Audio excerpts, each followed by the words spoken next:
What's good, YouTube? This your man Spill Dog.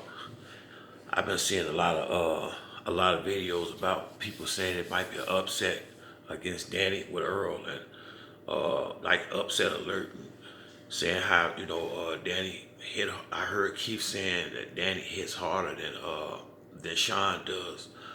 I don't know, man. People. I don't know how familiar they are with amateurs, but people forget Spence went to the Olympics. The boy know how to box. And if you look at it, when they build these guys up, Keith Thurman is the perfect example. I hate to say it, but when they build these guys up, all of them look like they Mike Tyson and killers. When they first build them up, they make them all look like they big power punches. It's until they get in the ring with people that's on their level do you see the other attributes, because when Keith first came out, everybody was calling him one time because he was knocking everybody he fought out. But I think ever since maybe who was that, Robert Guerrero, what's the boy from New York,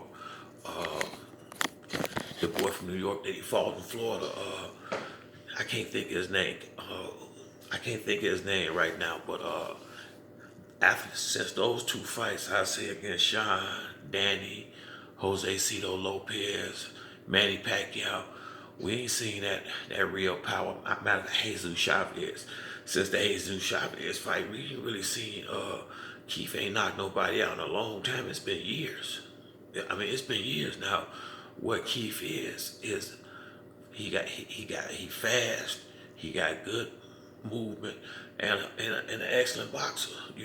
That's what Keith is. But when you first saw him coming up, we didn't think he was that, which is why I don't see why Earl won't have a problem, possibly easily outboxing Danny Garcia, because you gotta understand Danny Garcia is a different fighter than Sean Porter. Sean Porter make everybody fight look a little different than the probably fight plan, and it seemed more personal with Errol and Sean more so. It just seemed more personal to me. Earl completely was not himself in that fight. Throwing low blows, clearly, intentionally.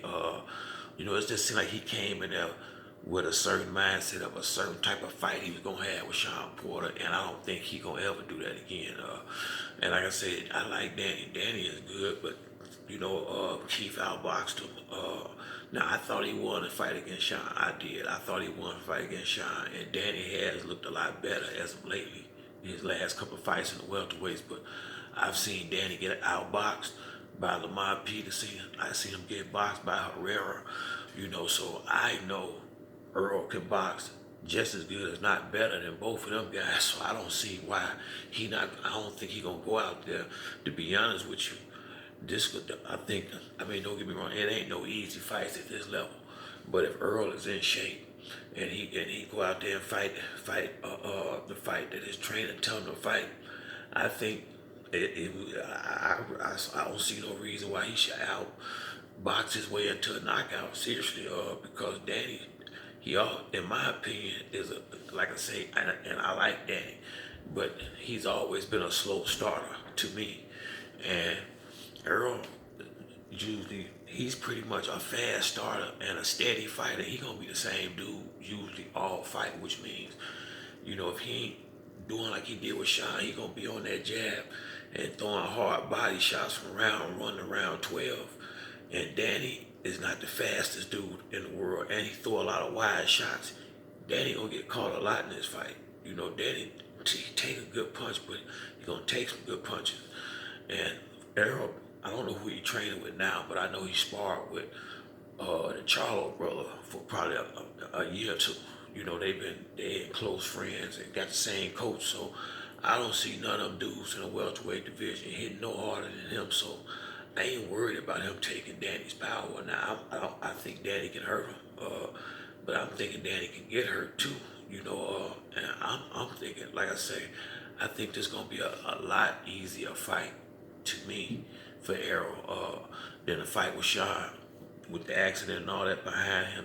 If he's focused, and the dude who I saw before the accident, I like Danny. But it ain't like Danny wanted this fight when he had the belt. That was it was a reason he didn't want this fight. And you're going to find that reason out when he get in the ring. It wasn't no about Earl hadn't had the fights. No, he didn't want to do this. He got no choice now. If he want to make money, it ain't really about the belt. It's about money. He don't mind losing for this kind of money. Nobody do. You know, so this was the fight he could have been had a long time ago. Trust me. Errol just being a gentleman and giving Danny a fight that Danny wouldn't give him. To be honest with you, Danny and his father should be thanking Errol that he ain't acting like they did when they had the belt. Him and Keith and all them trying to pick and choose like they Floyd Mayweather, the easiest top level fighters they could, and avoid that real smoke. You know, and like I said, I think when they get in the ring in November, you're gonna see why Danny didn't take the fight the first time when he had the belt. And I think Earl, I'm a Danny Garcia fan, but I think he get knocked out maybe 11 or 12th round. And the reason I think he'll get knocked out is because I think he's gonna be so far behind by the championship rounds. I think he's gonna be so far behind, and with the type of heart Danny got, he gonna either try to walk Spence down, which is gonna be dangerous, or they're gonna stand toe to toe in the middle of the ring, and those body shots he gonna be already wore down by the end. I just feel like be just like Kell Brook towards the end, he gonna break down. But that's it for me on this one. If you like the video, hit the like and subscribe. Till the next time, it's your boy Spill Dog. I'm out.